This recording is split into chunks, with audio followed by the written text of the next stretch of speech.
Hello and welcome to my talk today. My name is Rene Freingruber, and today I'm going to tell you something about application whitelisting and how you can bypass this kind of protection.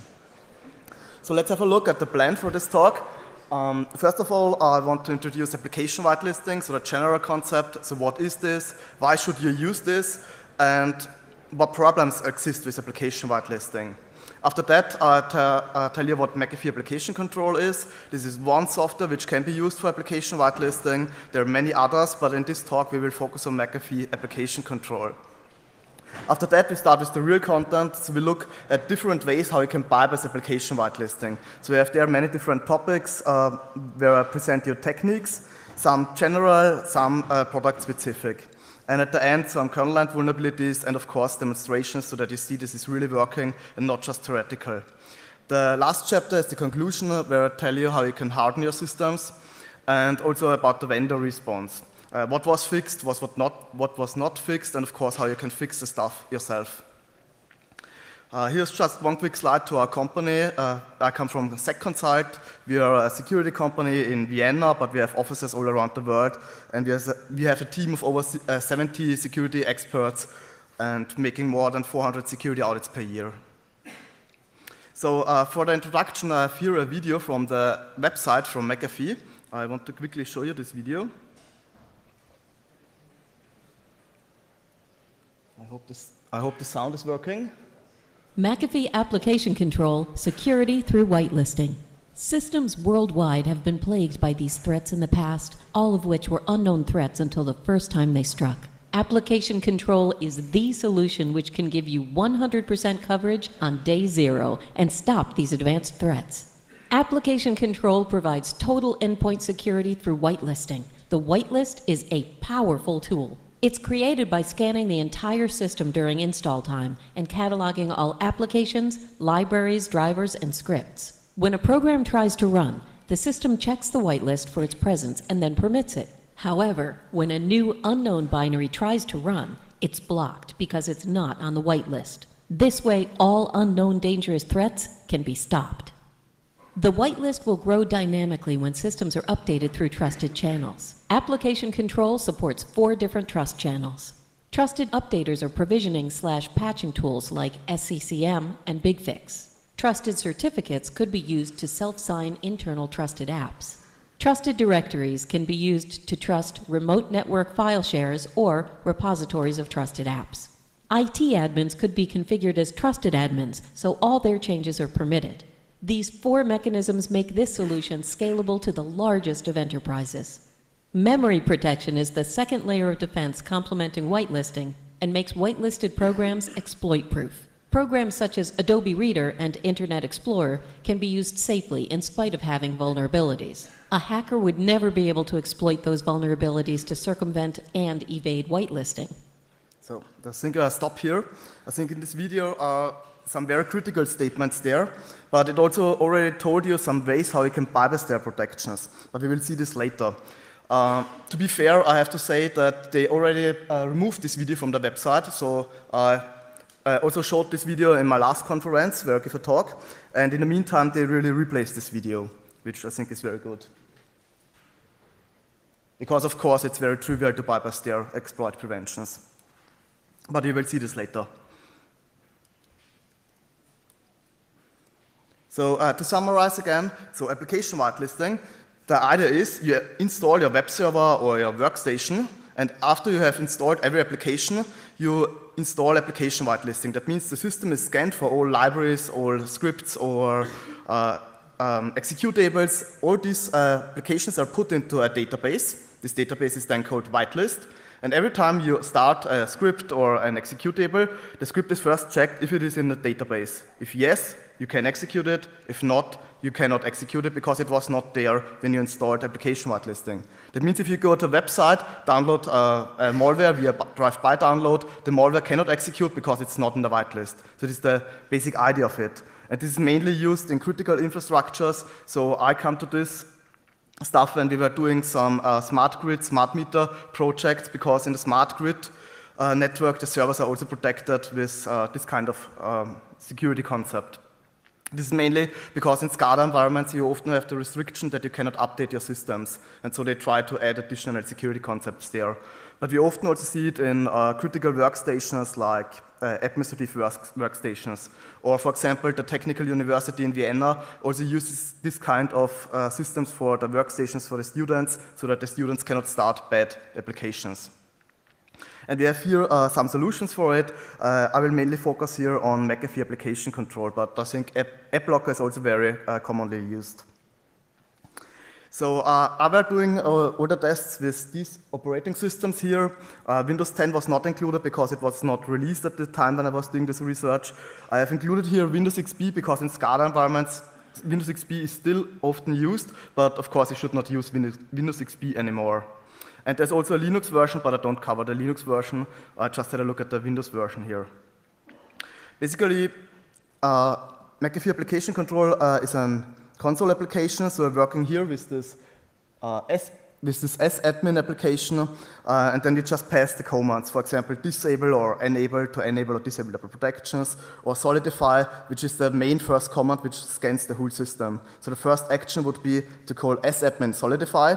Then it scans the system, creates the database, then you restart your computer, say S-admin enable, and then the protection is enforced. For example, I downloaded here a debugger, try to start it, then you get these error messages that you don't have enough privileges to execute.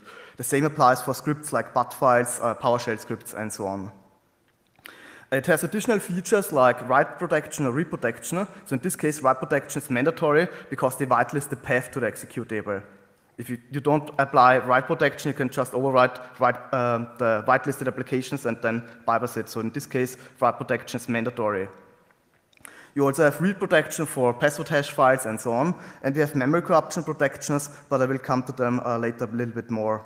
But they have many sites on their website, like you cannot exploit buffer overflows anymore if you have this on your system, which is just not true. Another very important concept are updaters, because one of the main problems with application whitelisting is how do you deal with updates. So let's say you have a dope reader there, it's in the whitelist, and a dope reader wants to update itself, but it cannot overwrite the libraries because the libraries are write protected. Or if you create hashes of the files, then the hashes would differ with the new update. So you cannot execute the stuff anymore.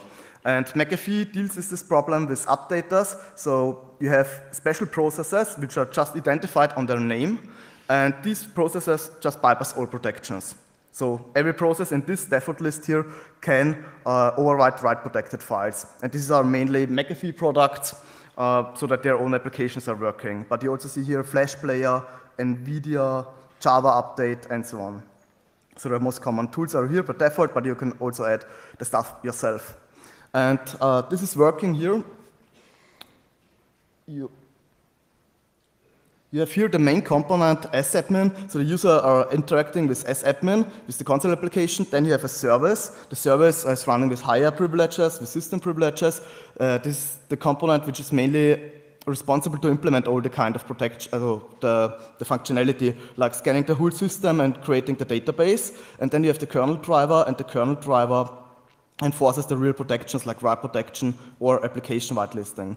And these two components, the S-admin console application and the service, are speaking together with inter-process communication via named pipes. So it's basically just forwarding all commands together with the password. And with the kernel, you interact like with every driver with input-output control codes. So if you want to bypass application whitelisting, the first logical step is, if we cannot execute our own application, we just start to abuse stuff which is already there. So that means we have to find applications which are installed on every target, because we want one technique which works on every target.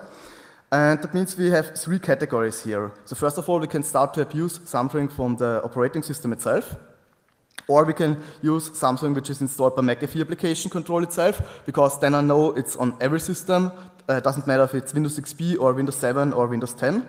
And the third option would be to use something which is very frequently used, like Office, Java, .NET Framework, because it's installed on most systems. And I basically found many applications in all of these three categories. And I think the very first thing which comes into your mind if you're a penetration tester is PowerShell, because PowerShell is just extremely powerful. You can have access to the complete Windows API, you can invoke shellcode with it, so you have full code execution. So if you can call it, you already have bypassed application whitelisting. And it's just whitelisted per default, and it's there since Windows Vista. So if you have an up-to-date operating system, you have PowerShell. PowerShell scripts are also whitelisted, so you cannot execute PowerShell scripts, but the problem is you can pass every script directly as argument here. So in this case, I have said, give you the encoded, the base64 UTF-8 encoded PowerShell script, and it would directly execute it. So in this case, I just start in calculator, but of course you can start any meshing code, any assembler code which you like. So for example, you should have a look at PowerSploit, which is a collection of many very useful PowerShell scripts. So for example, you already can do reflective PL injection. That means I can load any PE file, any executable, into the process space of PowerShell and then execute it on behalf of it. So that means at this step, I can already bypass application whitelisting completely. But you can also do port scanning, keylogging, mimicards, dumping passwords, and so on. So just for reference, this is the PowerShell script which I was using to inject my shellcode. So if we somehow manage to start PowerShell, we can bypass all the protections. But the big question now is, how do I force a victim to start PowerShell? Because I cannot put it into a BAT file and send it to them, because BAT files are also whitelisted. So I can again not bypass it.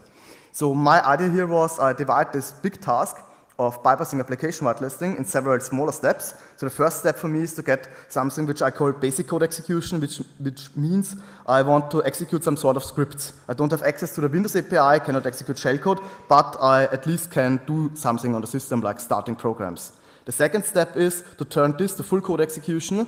In this step, for example, I call PowerShell then, and to get full code execution, and an optional step would be to disable all protection. So if you're making a penetration test, you don't want to make all time step 1, step 2, you can just disable the stuff. But for this, you often have the requirement that you're the administrator, and for this you have to bypass user account control. But you don't really need to do this. So getting basic code execution.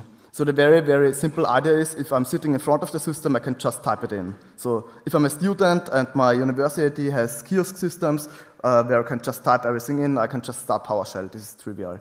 But you can use the same attack idea via social engineering, like with Rapataki. I think most of you know this. This is a little device. It looks like a USB stick, but in reality it's a keyboard. You can pre-configure what is typed in. So as soon as you plug it in, it says I'm a keyboard, typing it in, and then it would just say start PowerShell. So you can also use this attack against systems with application whitelisting there. But the most common attack vector in social engineering is that I send my victim a file, and he just clicks on the file and he's infected. Of course, this is not possible because executables, BAT files, PowerShell scripts, and so on are protected. But the problem is that they are using here a blacklist approach in their whitelist approach, and that means they have very likely forgot some of these extensions. So for example, you can use HDR files. This is a little bit older file type. It's HTML applications, which means you have full code execution with this stuff. You see here, I can just get here this, I can create a script object, a shell object, and then can start any application. So in this case, I'm just starting calculator, but I can also start PowerShell.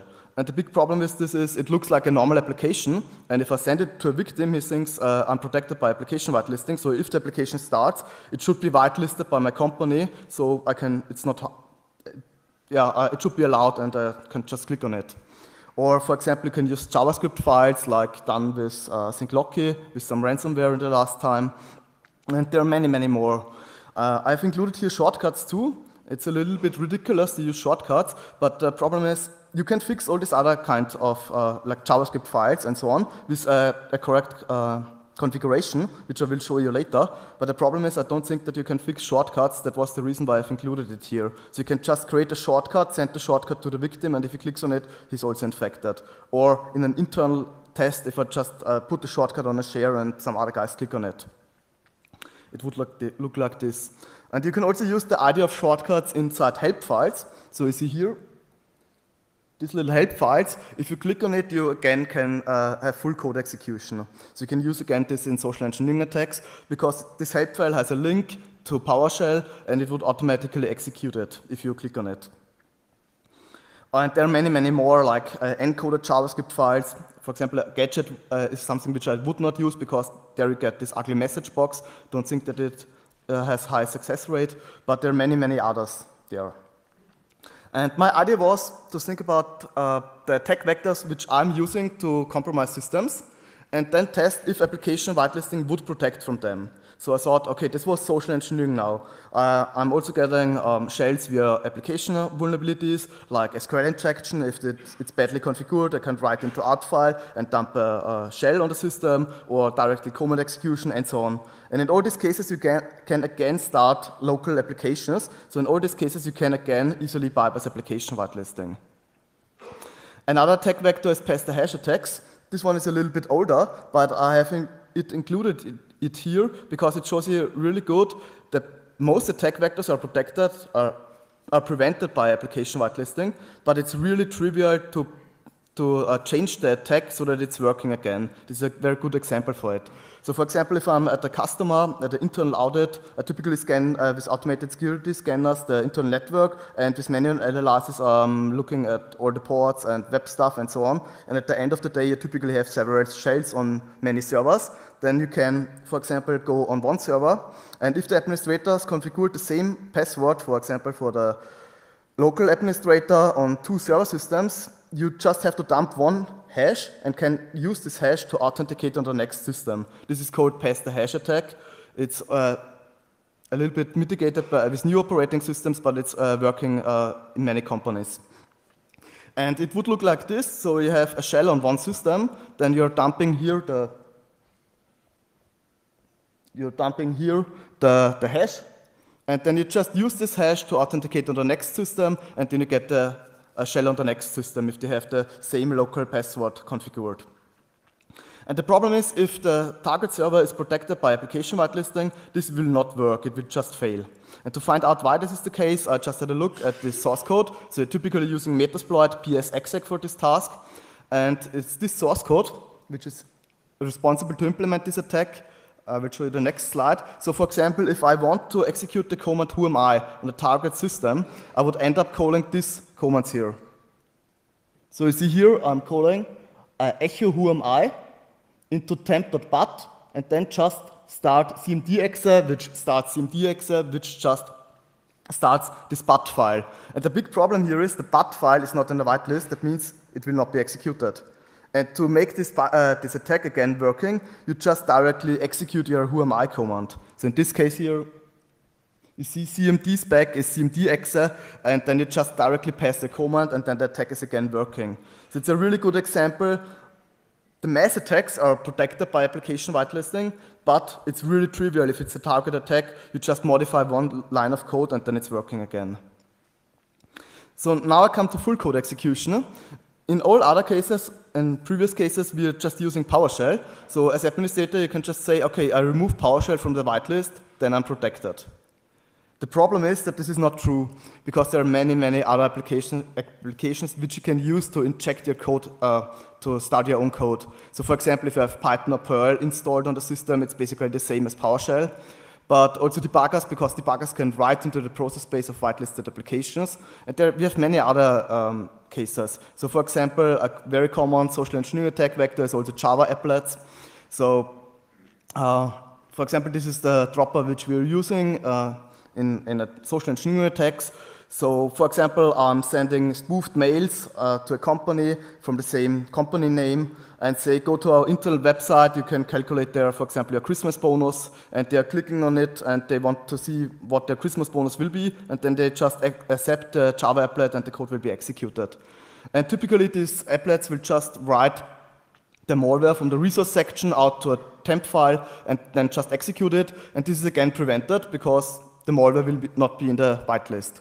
So through a bypass, we can again start PowerShell instead, but we wanted to do it without PowerShell, so you can also inject directly your code into the Java process. If you want to find out more how this works, you can just have a look at this talk here. You can find it on YouTube or the code on GitHub. So you can directly, via the native command, you can directly inject the code into Java process. And the same applies for Office. So with the shellcode to VB script, you can directly execute your shellcode on behalf of Office. Since Office is whitelisted, it will be executed. And there are many, many more. For example, J.C. Smith is a researcher who collected all different kinds of bypasses. I think there are several other bypass techniques also there. So if you want to protect against this, just go to this link and have a look at for all of this and just configure your system that all these kind of applications are not in your whitelist. So for example, what he's doing, he's mostly using .NET Framework, and .NET Framework has pre-installed. .NET is installed on every system since Windows 7, and you have here these applications which are on your every system. And for example, install-util would load attack.exe into its own process space. Install-util is whitelisted, so it will be executed. And even if attack.exe is not in the whitelist, it would just load it into its own address space and execute it on behalf of install-util. So you can again inject your code into whitelisted applications. And let's say we are attacking a company which really hardens their systems and removed all of these applications, so it cannot use .NET Framework, cannot use PowerShell, and so on. The last step which you can take is you can use memory corruption exploitation. And so of course you can do the normal stuff like browser exploitation, PDF reader exploitation, and so on. But you also have here another advantage, because since I already have basic code execution, I can start the application again and again, and I also can start local applications. And the problem is here, if I have a memory corruption like a buffer overflow or use of the free bug in a local application, it's not very likely that the company will fix this, because it makes no sense to exploit it, because you're not raising your privileges and you cannot make a remote attack. So it just makes sense to exploit it to bypass application whitelisting, and application whitelisting is not used by so many people. So it's not very likely that it will be fixed, and it should be very trivial to find such bugs with fuzzing, because nobody else is doing this kind of stuff, because you don't have anything from it except bypassing application whitelisting. And you can also have some advantages, because you can do brute forcing, install shims, and so on. And here's the question, what application do you target? So first of all, you can target something from the operating system, or you can target something which is installed by McAfee itself. The problem with operating system is that on Windows XP you have another binary than on Windows 7, then on Windows 10, then you have 32-bit, 64-bit, you have English version, German version, Service Pack 1, Service Pack 2, and so on, and you have to write one exploit for all of these operating systems. And of course, the operating system developers know what they're doing, at least the most time, so they will have many protections enabled, like address-based randomization, data execution prevention, control flow guard, and so on. So it will be very hard for you to write an exploit. On the other side, McAfee may have missed some of these protections, and we will find the same binary on all operating systems. So in this special case of McAfee application control, you also have a third option, because McAfee is using trusted updaters. That means they have this pre-configured list of trusted certificates, and everything signed by this certificate will run, must not be in the whitelist, but will just run. That means you can just download any McAfee product, find one buffer overflow or something like that in it, drop it to the victim system, and abuse it to get, again, full code execution. But in this case, it's not really necessary, because when I was doing this research, I just had a look what is installed by McAfee application control. By the way, it's also called Solid Core. This was the old name, Solid Core. And you see here, they have installed by default on all systems a zip application from 1999. And yeah, in 1999, it didn't have any stuff like address-based randomization, data execution, safe or stuff like that. So it will be very easy to exploit. And you can just make a Google search, and you will immediately find remote code execution and vulnerabilities in it. So, but there were no information where exactly this vulnerability will be. So I just had a look at the source code. Give you here a quick time that you read the source code and find the bug yourself. I'll give you just a quick hint, it's below line 1727.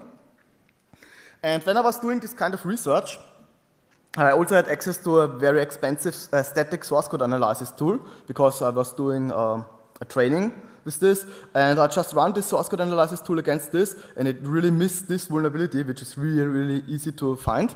And it reported me about 200 other vulnerabilities, 200 buffer overflows, but it were all false positives. So they were always making string copy, but allocating just before the correct size. So I had 200 false positives, but not found the real vulnerability, which is exactly here, which is really trivial. What you're doing here is airbuff has a fixed size, and you're just taking the argument and just appending to it and don't checking the size of airbuff. So it's a really straightforward buffer overflow.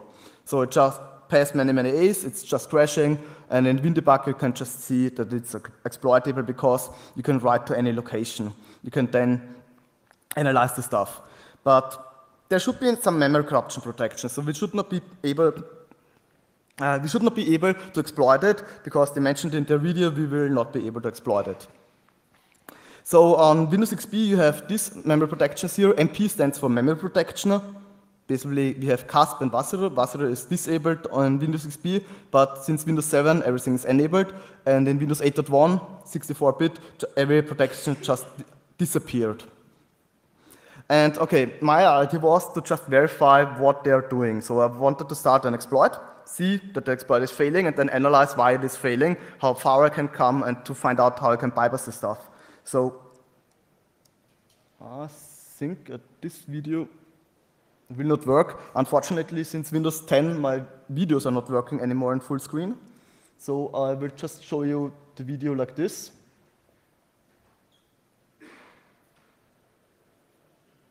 So you see here, it's Windows 7, all protections enabled. In this case, I'm just running a Firefox exploit. So I'm starting here Firefox.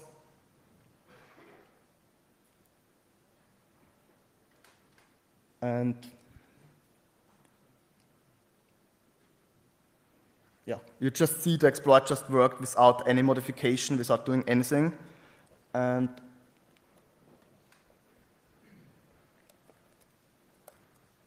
so my idea then was, okay, this is an integer overflow vulnerability, so maybe they're just saying they protect against buffer overflows. So next idea was to test buffer overflows, but basically I just skipped this demo here. It's just working again without any modification. So basically all my exploits were just working without any modification, and then I thought, okay, where are their protections? So the next thing was to load the stuff inside the debugger and check it. So you see here, if you have McAfee application control memory protections enabled, they will inject this library, which is called SC, inject into all protected applications. And then you will see inside the debugger that you get many exceptions, always around this address here, around 7C8 and so on. So the next thing is to check what is there, because we get here access violation when reading this address. So I was checking what is there. It's basically the PE header of kernel 32, DLL, which is the main library from the Windows operating system. And if you have this protection enabled, they just remove the readability from this location. You see here, the location is no longer readable. That means every time someone is trying to read from this location, you will get an exception, and then the code from McAfee can kick in and handle this exception and can add additional checks. So because shellcode is typically reading from this location, you will get an exception, and then you can add code to check for this shellcode execution. And what they are basically doing is they just check if the associated code, the triggering instruction, is located in a executable section, which is basically data execution prevention from the operating system, which is implemented by hardware, just implemented in software. So it's way weaker protection than you have in your current operating systems. But for operating systems, you need hardware support, but I think nearly all PCs currently have this hardware support. So the bypass is very trivial, and since my exploits already have to bypass data execution prevention, I'm bypassing their protection per default. But it's also very trivial to bypass their protection without applying return or data programming. Another thing to mention here is that they're injecting into all protected applications a memory location, which is writable and executable, which completely breaks the data execution prevention from the operating system, because now as an attacker you have a segment which is writable, so you can write your own code to it and directly execute the stuff because it's also executable. This is the main problem. So they're injecting it to all applications. So basically they make the protection weaker on all the processes instead of better, but they are memory protections. So I also recommend that you disable their protections, and because of the exceptions you also make your application very slow. And this is the shellcode to use to make their protection, to bypass their protection if you don't want to apply return data programming. And yeah, CASP is basically data execution prevention from the operating system. Wasserer is basically address-based randomization, and forced relocation is basically forced ISLR from the operating system. So if you have an up-to-date operating system, you don't need these protections. This is also maybe the reason why they have removed all the stuff in Windows 8.1. Then I have here a quick discussion about user account control. I think every one of you knows these little boxes which were introduced with Windows Vista. So if you log in as administrator, you have, and you want to do stuff as administrator, you have to confirm these dialog boxes before. So that means if you're attacking an administrator and want to do admin stuff, we have to somehow bypass these boxes because we don't want that the victim will see these boxes. And for this, you have many public techniques how you can bypass this stuff.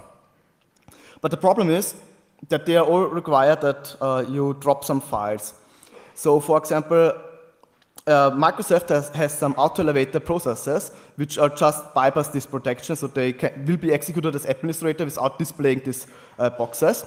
And what you try to do is you try to inject your own code into these applications, and you mainly do this with DLL injection. So you're dropping DLL, and the problem is that the DLL is not in the whitelist, so that means the techniques will not work. But there are also some techniques which are working like with shims and redirect exe or iSecurity editor, but they're also not working in the most recent version of in Windows 10 basically. So what we are doing, we developed some private user account control bypasses, because we also often have the case that customers come to us and say we should conduct a social engineering audit, and they don't tell us what kind of protections they have. So like, for example, they have application whitelisting, they have antivirus products, they have FireEye, stuff like that, last line or deep security and so on there. And they just don't tell us what they have, and they really want to see if an attacker will manage to break into it. So we developed our own malware, which comes around all the antivirus products and so on. And for this, we also have to find a way to bypass user account control, which is not detected by any of these antivirus solutions. So, and our private ones are also working against application whitelisting. But in the meantime, already some researchers found some other ways. For example, you have here these two links with user account control bypasses which work without files. So they also work if application whitelisting is there. And yeah, as already mentioned, some processes can bypass read and write protection. This is basically this list of update processes. So you see here, I have here test.exe, which is write protected. If I try to copy something over it, you see access is denied. But if I'm calling my update process is copying it, it can just overwrite the file with the new content. And you can use this idea, you can just start any of the update processes, because update processes are just identified by the name, so you can start it as normal user, and then you can directly inject your code into this process with a normal API. Since you're running the same privilege level, you can inject your code there, and then you run on behalf of the update process and overwrite everything. So in this case, I'm just injecting into the Java update process and just overwriting some scripts in this case. Of course, you would not be able to execute here inject.exe, you would have to implement all that kind of stuff inside PowerShell, for example, or the way which you're using. And you can also inject into the service, but for this you have to be administrator, because the service is running as administrator, but then you can, for example, just remove the password file and disable all protections, or add trusted volumes, which is basically the same as disabling all protections without rebooting the system. And we also found some vulnerabilities in the kernel land. So you see here several crashes. You can use this to get privilege escalation on the systems, so to turn a low privileged user to system rights, but we don't try this, we just reported the blue screens. Yeah, I have here some demonstrations.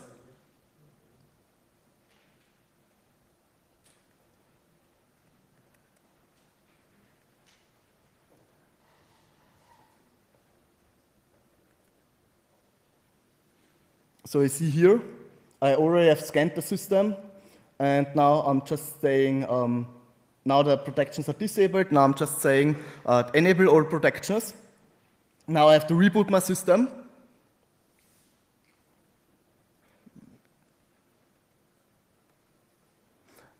So the next thing is I'm now logging in as normal user, so no administrator, because I want to show you that everything is working without administrative privileges.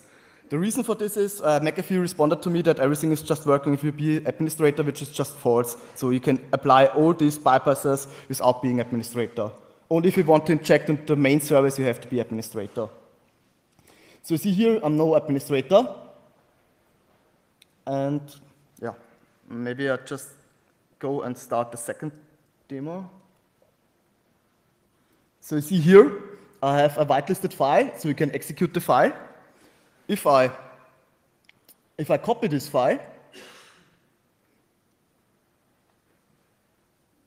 the copy of the file will not be in the whitelist, so it cannot execute the copy. So you get here this access violation. You can remove this file because it's not write protected, but the main file cannot be removed because it's write protected.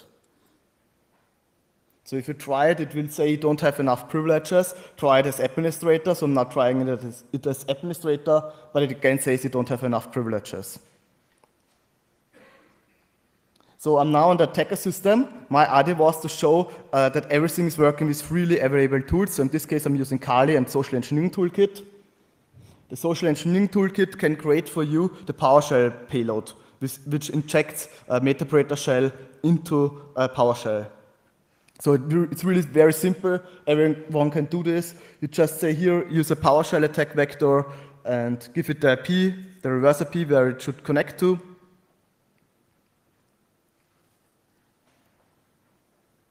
And then I basically created you these files. You have now this file where the complete PowerShell payload is in. So you now just have to find a way how you can execute this PowerShell payload. And in this case, I just created a HDR file because it's looking like a normal application. And the victim will also think it's a normal application. If I can execute it, it will be in the whitelist, so it should be allowed. And you see here, you can open this with Notepad. And you see, it's basically just HTML file, but you have access to the shell object. And now the next. So you see here, if the victim clicks on it, it immediately started my payload. And a real exploiter would start anything else also, so that the victim is not noticing that an attack is ongoing. So it depends on my situation then. But for example, I would start a game or something like that, or display an error message. So I'm now getting here a shell. I think it's a little bit small to read. So you see here, I'm currently running inside the PowerShell process.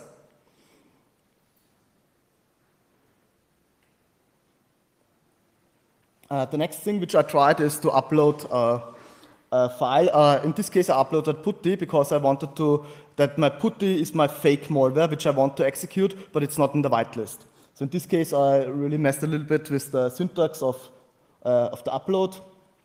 So I'm now uploading putty. So I now have on the desktop putty.exe, but I cannot execute it because it's not in the whitelist.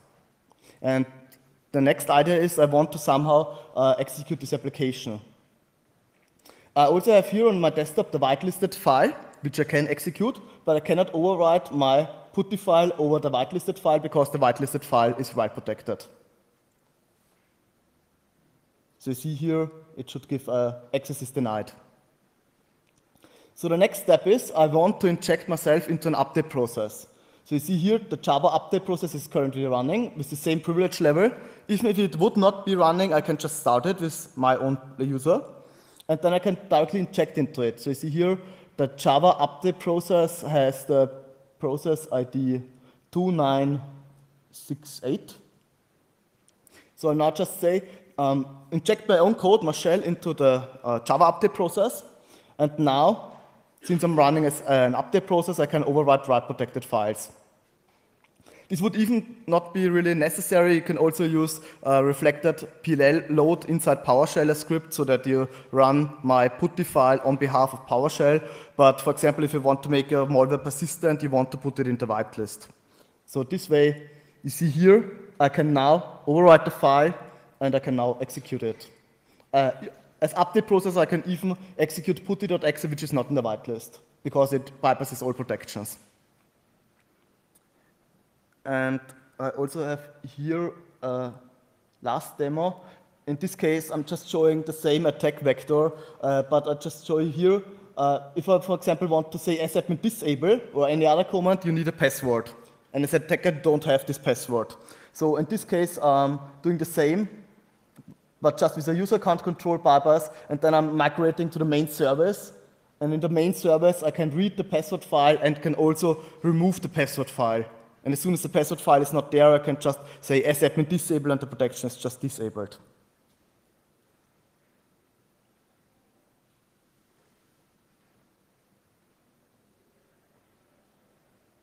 So you see here the password file is no longer there. And yeah, I now can execute any sadmin command. For example, I would add a trusted volume because if I say sadmin disable, I would have to reboot the system. But I can just say the complete C is a trusted volume. That means I can execute anything in C. Yeah. Yeah. Conclusion. In my opinion, application whitelisting is a really good idea, and you should use it. But in some cases, it can even weaken your system. So for example, like the writable and executable sections which are injected into your old processes, or kernel land vulnerabilities which allow privilege escalation. But if this stuff is fixed and you apply the hardening guidelines which I mentioned, I think it's a really good idea to prevent against mass attacks. So basically all this kind of stuff protects you from mass attacks, but if someone targets your company, he will always find methods to bypass these protections. I have here a quick list about stuff what you can do to protect. So basically just remove everything from the whitelist which I mentioned in this talk. You can also add to the protected scripts stuff like JavaScript, HDR files, help files, and so on. You should remove all update processes because they can bypass the stuff. I would not use memory corruption protections. I would use MMAT or some other kind of exploit prevention, Malwarebytes or something like that.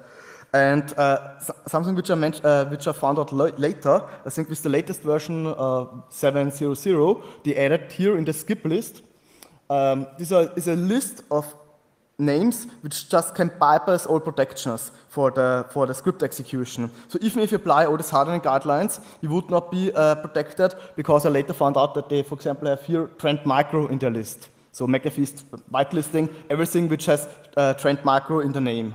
So as a attacker, you can just, in this case, I'm trying to execute a PowerShell script. It is not executed because I don't have access to this, but I just create a folder which is called Trend Micro. I can move it in, and then I can just execute it because it completely bypasses everything. And basically, I just have to name my attack script Trend Micro, and it's working.